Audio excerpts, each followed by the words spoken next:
नाज़रीन, हमारे प्रोग्राम का वक्त अब इख्तिताम को पहुँचा चाहता है।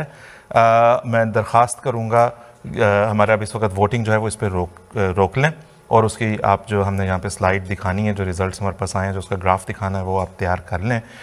इख्तिताम पे आ गया, बल्कि रेडी है आपके सामने जनाब, कि हमारे पास जो है वो 97% वोट जो आए हैं। मुझे तादाद भी अगर बता दें, टोटल वोट्स आए कितने थे जी?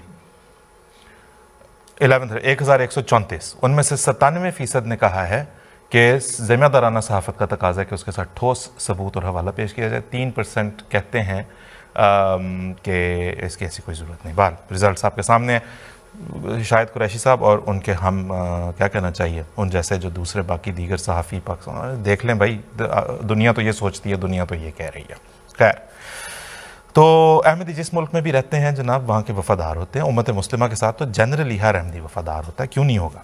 ठीक है, पाकिस्तान के तौर के तनाजुर में आज ख़ास तौर पे बात करनी ज़रूरी इसलिए थी कि पाकिस्तानी अहमदियों के ज़ुबानों पे ताले लगा के, उनके ऊपर पाबंदियाँ सख्त लगा के, उन्हें कहा जाता है कि तुम, उनके ऊपर इल्ज़ाम लगाए जाते हैं, गलत बयानियाँ की जाती हैं और वो जवाब दे नहीं सकते क्योंकि उनके ऊपर बात करने में पाबंदी है। बुलाते आप उन्हें है नहीं कि आप किसी अपने चैनल पर उन्हें बुला लें उन्हें, ठीक है, तो वो जवाब दें तो मुजरिम, ना दें तो मुजरिम।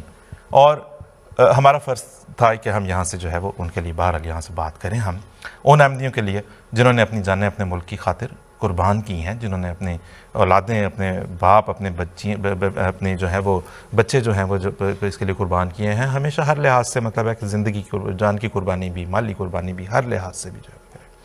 तो उन्होंने कभी इन सारे मज़ालिम के बावजूद उन्होंने कभी वफ़ादारी अपने वतन के साथ उन्होंने उसको हाथ से जाने नहीं दिया।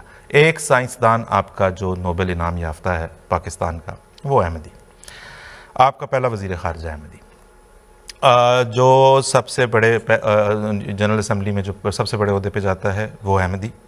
आलमी अदालत इंसाफ में पाकिस्तान का पाकिस्तानी कोई अगर उस सतह तक गया, सबसे ऊँची सतह तक, वो अहमदी। इसके अलावा जो है वो जो जर्नैल आपके लीड करते रहे जब आपकी जंगें हुई हमसाया ममालिक के साथ, उनमें भी वो भी अहमदी, पाकिस्तानी अहमदी।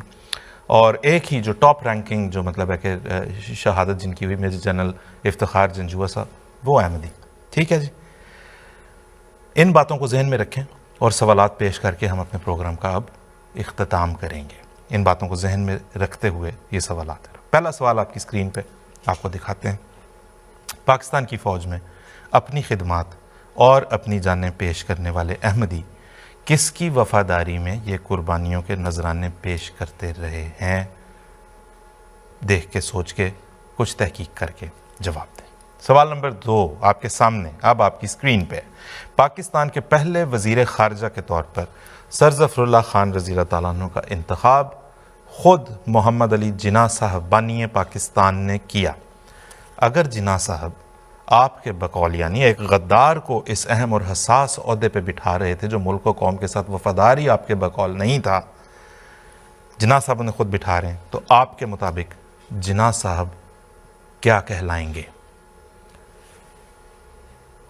बिला तबसरा तीसरे सवाल पे, क्या आपको जमात अहमदिया की कश्मीरी मुसलमान, बेटा आपने ठोस हक़ाइक़ सुने हैं, यहाँ पे पढ़ भी सकते हैं जाके, क्या आपको जमात अहमदिया की कश्मीरी मुसलमानों, अरब मुसलमानों और गैर मुनक़सिम हिंदुस्तान के मुसलमानों के लिए खिदमात का एतराफ़ है?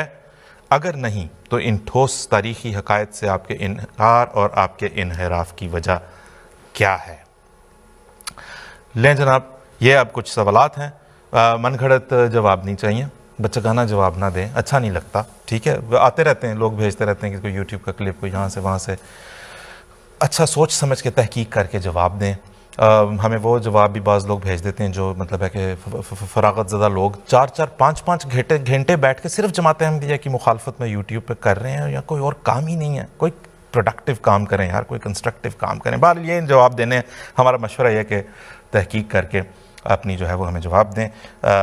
हम अगले प्रोग्राम पे इंशाल्लाह अगर हमें अच्छे जवाब आएंगे, हम ज़रूर अगले प्रोग्राम में उनको शामिल करेंगे। तब तक के लिए हम आपसे इजाज़त चाहते हैं। अस्सलामु अलैकुम व रहमतुल्लाहि व बरकातुहू।